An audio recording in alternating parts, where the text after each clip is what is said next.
الله نحمده ونستعينه ونستغفره ونؤمن به ونتوكل عليه ونعوذ بالله من شرور أنفسنا ومن سيئات أعمالنا من يهده الله فلا مضل له ومن يضلله فلا هادي له ونشهد أن لا إله إلا الله وحده لا شريك له ونشهد أن سيدنا مولانا محمدا عبده ورسوله فأعوذ بالله من الشيطان الرجيم بسم الله الرحمن الرحيم إن الحسنات يذهبن السيئات وقال النبي صلى الله تعالى عليه وسلم اتق الله حيث ما كنت واتبع الحسنة السيئة واتبع السيئة الحسنة تمحها وخالق الناس بخلق حسن.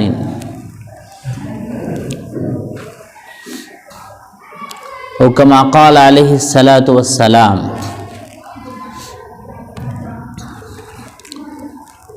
محترم سامعین کرام، برادران ملت، نوجوان دوستو، عزیز ساتھیوں، پیارے بھائیوں،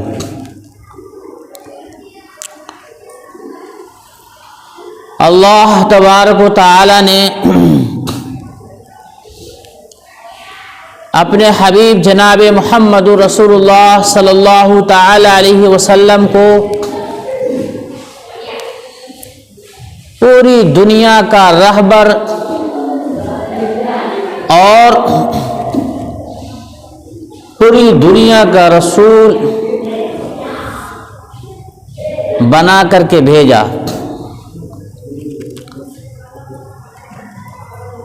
میرے محترم دوستو، پیارے نبی صلی اللہ تعالی علیہ وسلم کی تعلیمات دنیا کے سارے انسانوں کے لیے بہت ہی قیمتی اور فائدہ مند ہے. آپ صلی اللہ تعالی علیہ وسلم کی تعلیمات انسان کو دنیا اور آخرت کی تمام بھلائی حاصل کرنے کے لیے کافی ہیں. آپ صلی اللہ تعالی علیہ وسلم کی تعلیمات اور جو تربیتیں ہیں انسان کو دنیا کی ساری فلاح و کامیابی، بھلائی اور آخرت کی بہتر زندگی حاصل کرنے کے لیے ایک نسخہ کیمیا ہے. میرے محترم دوستو، ایک موقع سے آپ صلی اللہ تعالی علیہ وسلم نے 3 نصیحتیں امت کو دی ہیں.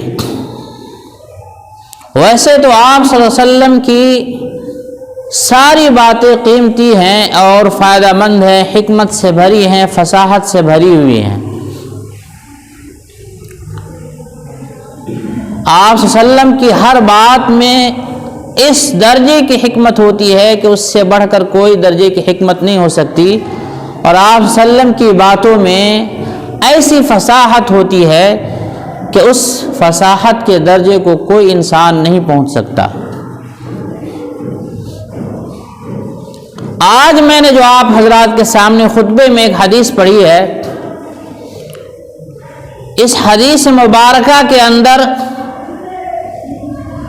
اللہ کے نبی جناب محمد رسول اللہ صلی اللہ تعالی علیہ وسلم نے 3 نصیحتیں کی ہیں.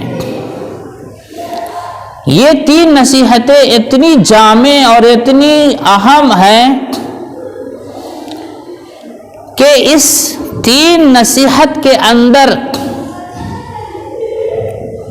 پوری شریعت کو، شریعت کے سارے احکام کو، شریعت کے احکام کے خلاصے کو سمیٹ کر کے رکھ دیا ہے. یوں کہہ لیجئے کہ یہ حدیث اتنی قیمتی اور جامع ہے، اس کے اندر معانی کا سمندر ہے، مفہوم کا ایک اتھاہ سمندر ہے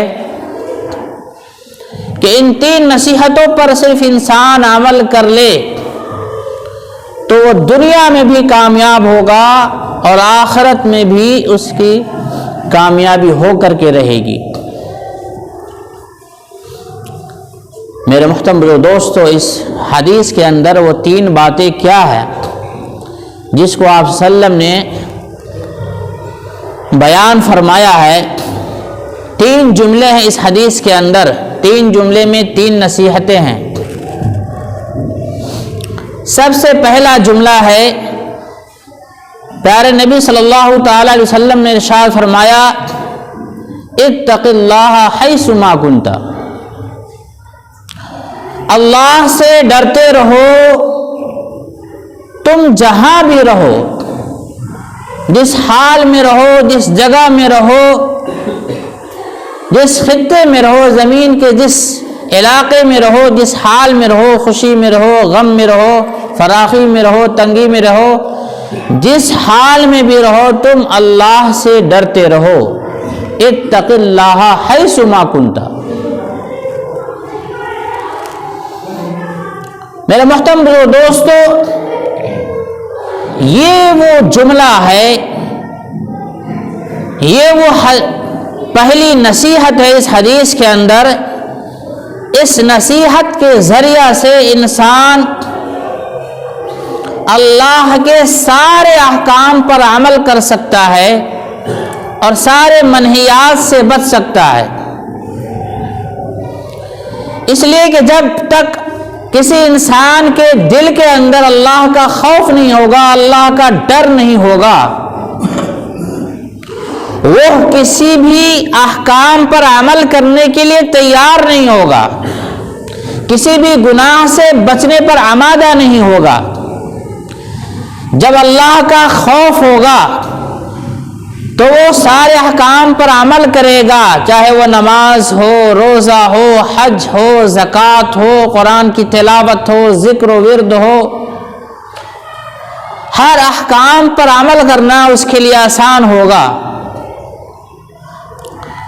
اور ہر گناہ سے بچنا اس کے لیے آسان ہوگا جب اللہ کا خوف اس کے دل میں پیدا ہو جائے گا۔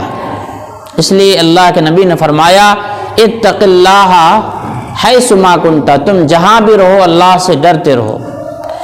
اس حدیث کے اس ٹکڑے کے اندر، جملے کے اندر یہ نصیحت ہے کہ تم زندگی اس طرح سے گزارو اور زندگی کے اندر ہر کام اس طرح سے کرو، اور کرتے وقت تمہارے دل میں یہ خیال ہونا چاہیے کہ اللہ ہمیں دیکھ رہا ہے، ہمارے دل میں تقوی ہونا چاہیے، اللہ کا ڈر ہونا چاہیے، اللہ کے سامنے کھڑے ہو کر جواب دہی کا وہ نظریہ ہمارے دل میں اور دماغ میں ہونا چاہیے۔ ہر کام سے پہلے، ہر عمل سے پہلے ہمارے دل و دماغ میں یہ ہونا چاہیے کہ اللہ تبارک و تعالی ہمیں دیکھ رہے ہیں۔ میرے محترم دوستو، قرآن مجید میں اللہ تبارک و تعالی نے ارشاد فرمایا کہ دنیا کے اندر جہاں بھی انسان 2 آدمی بیٹھ کر، 3 آدمی بیٹھ کر، 4 آدمی، 5 آدمی بیٹھ کر اگر گفتگو کر رہے ہیں، 2 آدمی بیٹھ کر گفتگو کر رہے ہیں تو ان میں کا تیسرا خدا وہاں پر موجود ہوتا ہے۔ اللہ تبارک و تعالی وہاں پر تیسرے کی شکل میں ان کی باتوں کو سن رہے ہوتے ہیں۔ 3 آدمی بات کر رہے ہیں، کسی بھی طرح کی بات کر رہے ہیں، کسی کے خلاف سازش کر رہے ہیں، کسی کے خلاف غیبت کر رہے ہیں، کسی کے خلاف پلاننگ کر رہے ہیں، کسی کے خلاف کسی کی عزت اچھالنے کے لیے، کسی کو ذلیل کرنے کے لیے۔ اگر 2 آدمی یا 3 آدمی بیٹھ کر کے کہیں پہ بات کر رہے ہیں تو وہاں پر چوتھا ایک ذات موجود ہوتی ہے، وہ اللہ تبارک و تعالیٰ کی ذات ہوتی ہے۔ وہ ان کی باتوں کو سنتے ہیں اور دیکھتے رہتے ہیں۔ اللہ تبارک و تعالی علیم بذات الصدور ہے، وہ دلوں کے بھیدوں تک جانتا ہے۔ اللہ تبارک و تعالی انسان کے شے رگ سے بھی زیادہ قریب ہے۔ من حبل الورید کا لفظ آیا۔ معلوم یہ ہوا کہ اللہ تبارک و تعالیٰ اپنے انسان کی ہر حرکت و سکنات کو دیکھتا ہے اور سنتا ہے۔ جب یہ عقیدہ ہمارے ذہن و دماغ پر ہمیشہ ہر پل ہر لمحہ حاضر رہے گا، دماغ پر سوار رہے گا، تو ہم ہر گناہ سے بچیں گے، ہر کام سے پہلے یہ سوچیں گے کہ اللہ ہمیں دیکھ رہے ہیں۔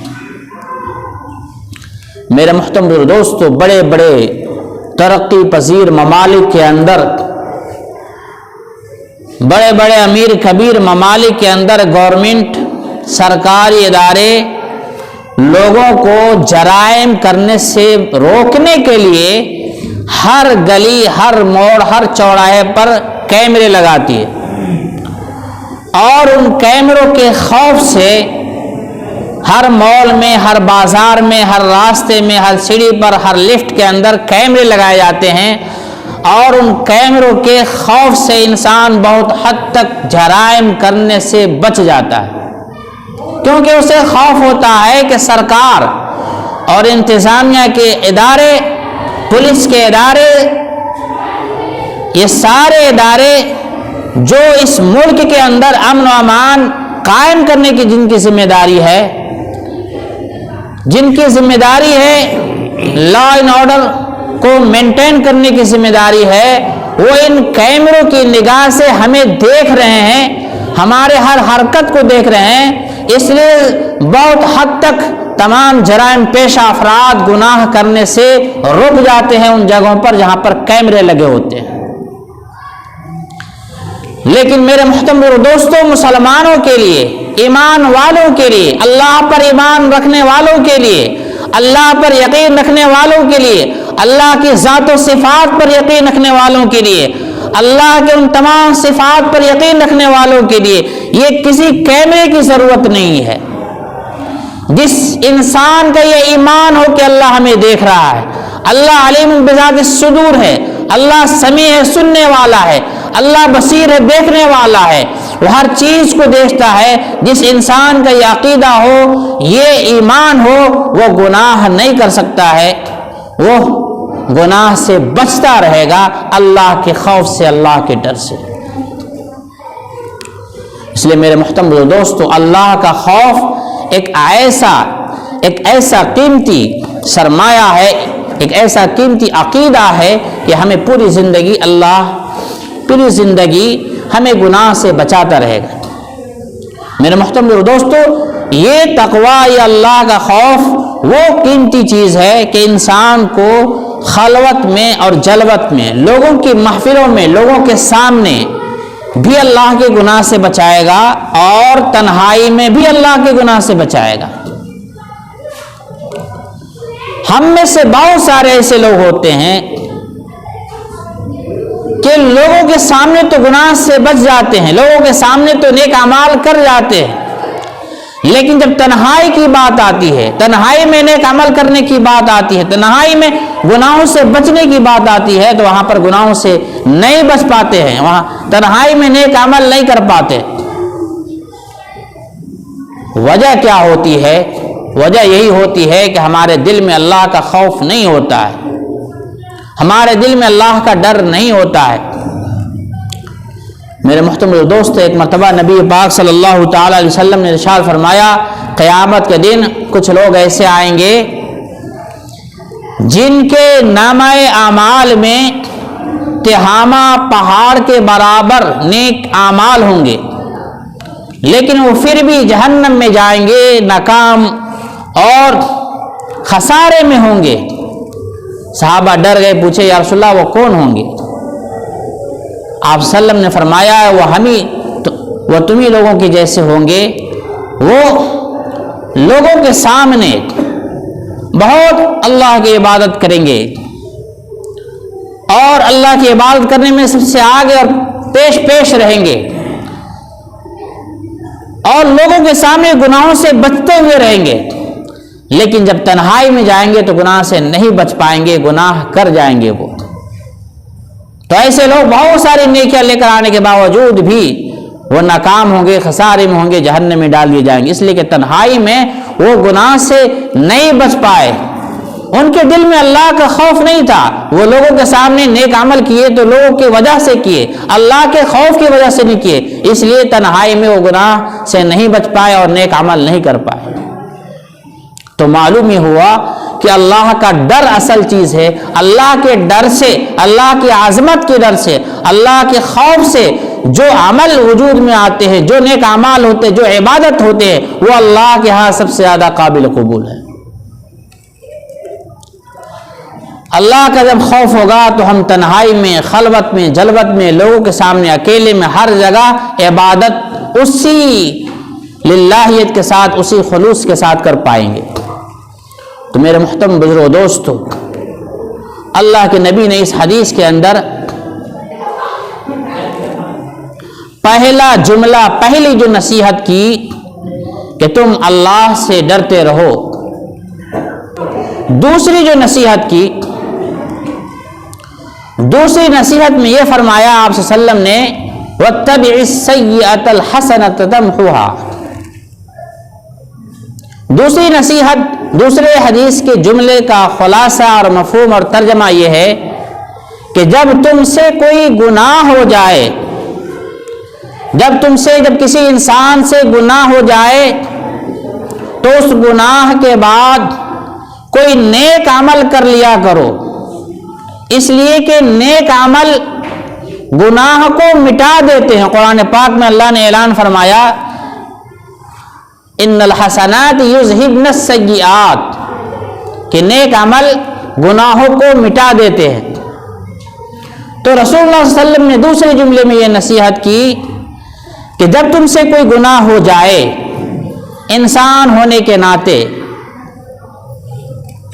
تو فوراً اس کے بعد کوئی نیک عمل کر جاؤ, یہ اس گناہ کو مٹا دیں گے جو پہلے ہو چکے. میرے محترم دوستو, اس حدیث کے اس جملے کے اندر ہمارے لیے بڑی قیمتی نصیحت ہے. وہ اس طرح اس حدیث کا دوسرا مفہوم بیان کیا گیا ہے. حسنات سے مراد یہاں پر یہ ہے کہ توبہ کر لیا کرو.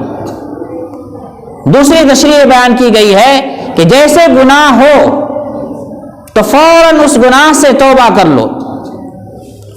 پہلی تشریح ہے جیسے گناہ ہو اس کے بعد فوراً کوئی نیک عمل کر لو. دونوں تشریح اپنی جگہ پر صحیح ہے. نیک عمل بھی گناہ کو مٹاتی ہے, توبہ بھی گناہ کو مٹاتی ہے. دونوں کام اگر ہم کریں گے تو ہمارے گناہ مٹ جائیں گے. میرے محترم دوستو, دنیا کے اندر انسان کی کئی قسمیں ہوتے ہیں. ایک جماعت انبیاء کی ہوتی ہے, وہ گناہوں سے معصوم ہوتے ہیں, ان سے گناہ نہیں ہوتے ہیں. ایک جماعت گناہوں سے محفوظ ہوتی ہے, وہ اولیاء اللہ کی. محفوظ کا مطلب یہ ہے کہ ان سے گناہ ہوتے ہیں لیکن فوراً گناہوں سے توبہ کر لیتے ہیں.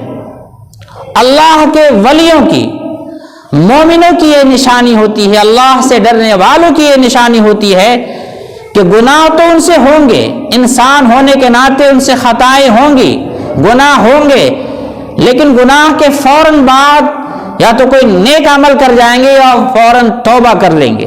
اس کی وجہ سے وہ گناہ ان سے پھر بالکل ختم ہو جاتے ہیں.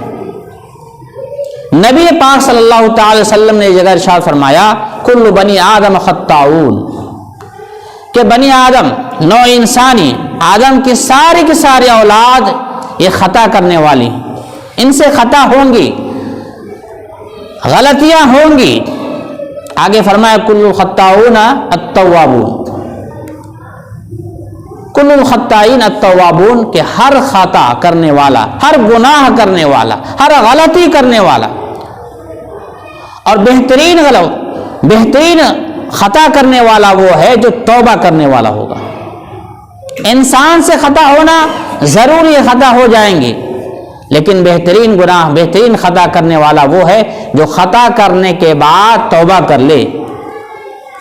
میرے محترم دوستو, اس حدیث کے اس ٹکڑے کے اندر نبی پاک صلی اللہ علیہ وسلم نے یہ نصیحت کی کہ انسان ہونے کے ناطے ہم سے گناہ ہوں گے لیکن فوراً ہمیں توبہ کا حکم ہے.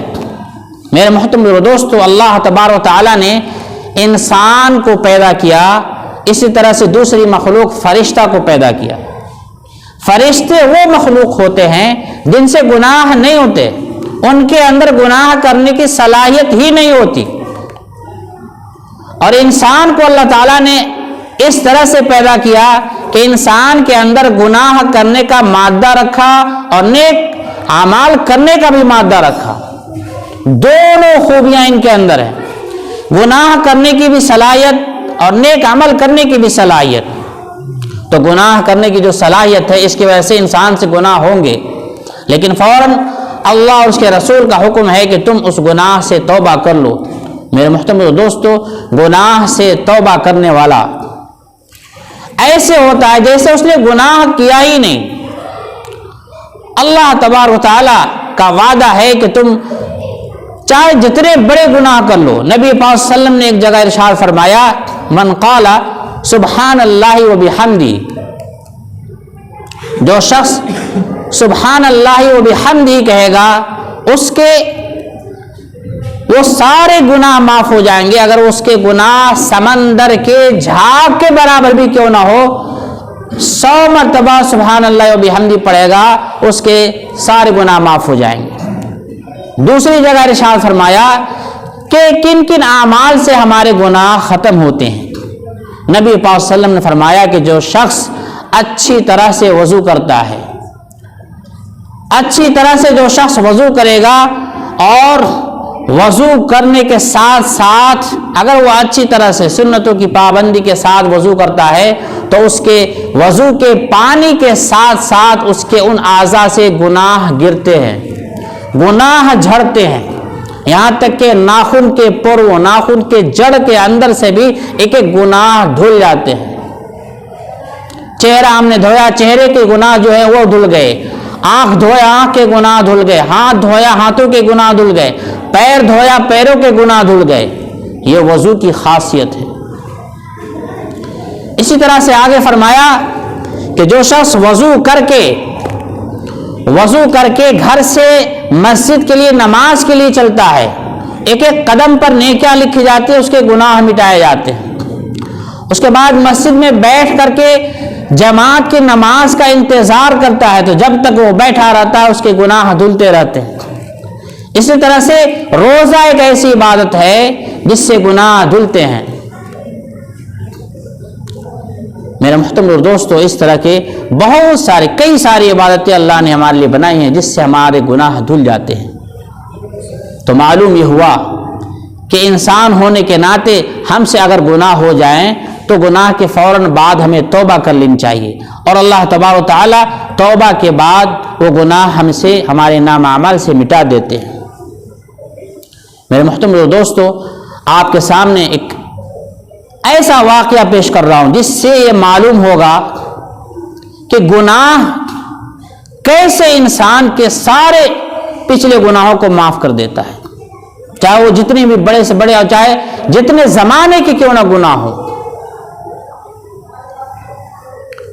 میرے محترم دوستو، آپ سبوں نے ایک بزرگ کا نام سنا ہوگا، بہت ہی مشہور بزرگ، حضرت حسن بصری رحمۃ اللہ علیہ۔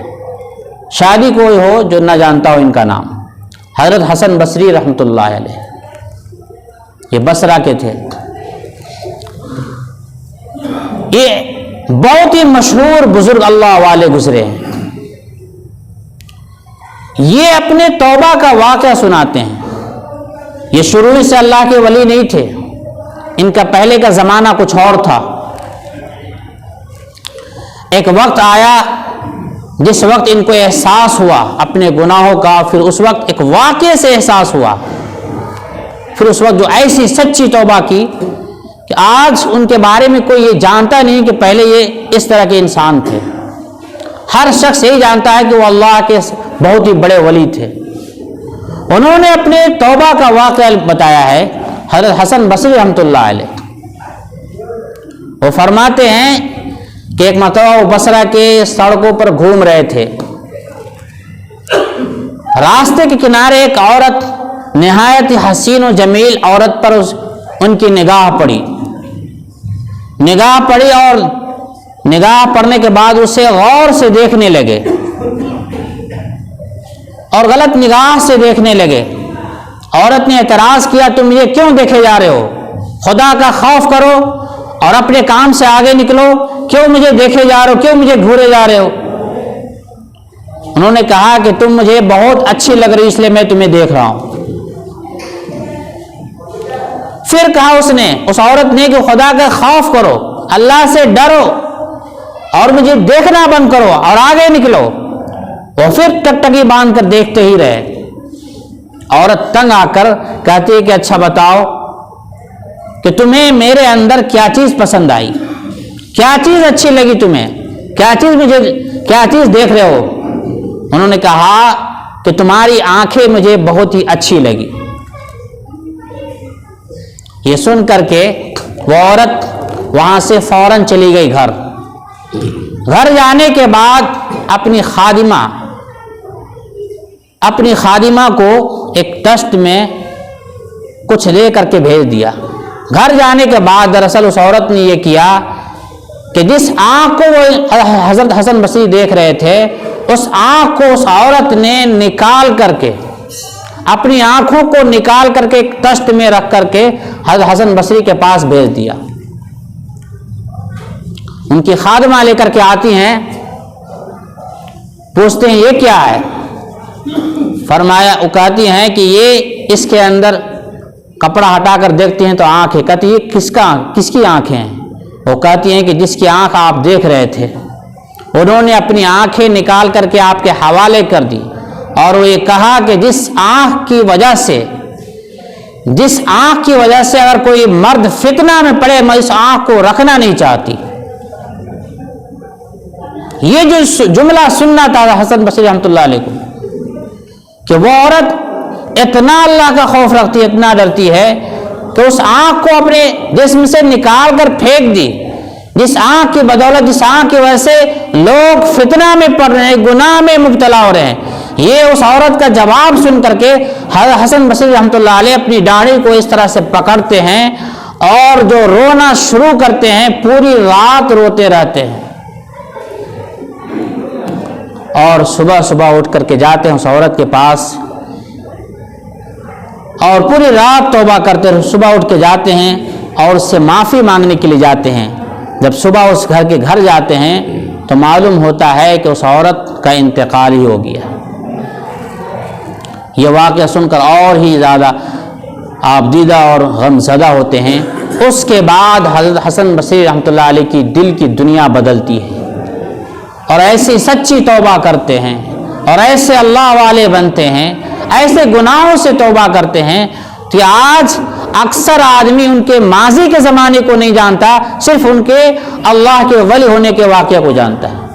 آپ میں سے شاید ہی کوئی ان کے ماضی کے زمانے کو جانتا ہو، صرف ہم سب یہ جانتے ہیں کہ وہ ایک اللہ کے بہت ہی بڑے ولی گزرے ہیں۔ تو میرے محترم دوستو، اس کے بعد انہوں نے جو توبہ کی تو ایسے اللہ کے ولی بنے کہ اللہ کے ولیوں کی دنیا میں ان کا ایک نام ہے۔ تو میرے محترم دوستو، توبہ ایک ایسی قیمتی دولت ہے، ایک ایسا مومن کا ہتھیار ہے کہ ماضی کے تمام گناہوں کو معاف کر کے اللہ تعالیٰ اسے پاک و صاف بنا دیتے ہیں۔ تو حدیث کے دوسرے جملے میں اللہ کے نبی نے ارشاد فرمایا کہ اگر کوئی گناہ ہو جائے تو نیک عمل کر لو، توبہ کر لو۔ پھر تیسرا جملہ فرمایا خالق الناس من خلق حسن، کہ لوگوں کے ساتھ بہتر سلوک کرو، لوگوں کے ساتھ نرمی کا رویہ اختیار کرو، لوگوں کے ساتھ اچھی طرح سے بات کرو، حسن خوبی کے ساتھ بات کرو، نرمی کے ساتھ بات کرو۔ آخری جملہ کا یہی مفہوم ہے۔ میرے محترم دوستو، اب ہم لوگ آتے ہیں اس پورے حدیث کا خلاصہ کیا ہے۔ پورے حدیث کے اندر جو 3 نصیحتیں کی گئی ہیں، ان 3 نصیحتوں میں پوری شریعت کو کیسے سمیٹ کر رکھ دیا گیا ہے، کیسے یہ تمام حدیث اور قرآن حدیث کے تمام نصیحتوں کا جامع ہے، اس بات کو سمجھیں۔ میرے محترم دوستو، انسان کا تعلق یا تو اپنی ذات سے ہوتا ہے، یا تو اللہ کی ذات سے ہوتا ہے، یا دنیا کے انسانوں کی ذات سے ہوتا ہے۔ انسان کے اعمال اور گناہ ان تین ہی جگہوں پر گھومتے پھرتے رہتے ہیں، یا تو اپنی ذات، یا تو اللہ کی ذات کی نافرمانی کر کے گناہ کرے گا، یا اپنی ذات سے گناہ کرے گا، یا لوگوں کو تکلیف پہنچا کے گناہ کرے گا، یا تو اپنی ذات سے نیک اعمال کرے گا، یا اللہ کے حقوق کو پورا کر کے نیک اعمال کرے گا، یا لوگوں کو فائدہ پہنچا کر کے نیک اعمال کرے گا۔ ان تین ہی جگہوں پر نیک اعمال اور گناہ کے مدار گھومتے رہتے ہیں۔ اس حدیث کے اندر غور کریں گے، تینوں کو اس حدیث نے سمیٹ لیا ہے۔ سب سے پہلی بات، انسان کا اپنی ذات سے جو تعلق ہوتا ہے، اس بارے میں جو نصیحت کی گئی ہے، پہلی نصیحت یہ ہے کہ اللہ سے ڈرو، اللہ سے ڈرو، اللہ سے ڈرنے کا جیسا حق ہے، تو اس کا تعلق اپنی ذات سے۔ جب انسان اللہ سے ڈرے گا تو سارے اللہ کے احکام پر عمل کرے گا، گناہوں سے بچے گا۔ دوسرا تعلق انسان کا ہوتا ہے اللہ سے۔ جب کوئی انسان سے غلطی ہو جائے، خطا ہو جائے، تو دوسرا حکم یہ ہے کہ فوراً توبہ کر لو یا کوئی نیک اعمال کر لو۔ جب ہم گناہ کے بعد فوراً توبہ کر لیں گے تو اللہ سے ہمارا تعلق بہتر ہو جائے گا۔ جیسے انسان گناہ کرتا ہے، گناہ کی مثال ایسی ہے کہ جیسے جیسے انسان گناہ کرتا ہے ویسے ویسے اللہ سے اس کا تعلق ٹوٹتا ہے، اللہ کا وہ باغی ہوتا ہے، اللہ کا وہ نافرمان ہوتا ہے۔ جیسے ہی اس نے گناہ کے بعد توبہ کیا تو فوراً اس نے اللہ سے مصالحت کر لی، اللہ سے صلح کر لی، اللہ سے اپنا تعلق جوڑ لیا۔ جیسے گناہ کیا ٹوٹ گیا، فوراً توبہ کیا، اللہ سے تعلق ٹوٹا جو تھا وہ جڑ گیا، اللہ کی طرف رجوع کر لیا۔ توبہ کا مطلب لوٹنا، اللہ کی طرف رجوع کرنا۔ تو جیسے انسان توبہ کرتا ہے، اللہ سے اس کا تعلق بہتر ہو جاتا ہے۔ اس کے بعد انسان کا تعلق ہوتا ہے تمام دنیا کے انسانوں سے، یا تو انسانوں کو فائدہ پہنچا کر نیک عمل کرے گا، یا انسانوں کو تکلیف دے کر کے گناہ کرے گا۔ تو تیسری جو نصیحت تھی کہ لوگوں کے ساتھ اخلاق سے پیش آؤ، لوگوں کے ساتھ بہتر سلوک سے پیش آؤ، اس لیے کہ قیامت کے دن نامہ اعمال میں جو سب سے وزنی چیز ہوگی وہ بہترین اخلاق ہوں گے، اچھے اخلاق ہوں گے، اور انسان کو جنت میں لے جانے والے سب سے قیمتی اعمال جو ہوں گے وہ بہترین اخلاق ہوں گے۔ جس کے جتنے اچھے اخلاق ہوں گے وہ اتنے ہی زیادہ جنت میں جانے کا حقدار ہوگا۔ یہ اچھے اخلاق کی اتنی طاقت اور اتنی قیمتی چیز ہے۔ اس لیے تیسری نصیحت میں انسانوں کے ساتھ بہتر تعلق کرنے کے لیے یہ نصیحت کی کہ لوگوں کے ساتھ اچھے اخلاق سے پیش آؤ۔ معلوم ہوا کہ اس حدیث کے اندر بہت ساری قیمتی نصیحتیں جمع کر دی گئی ہیں۔ اگر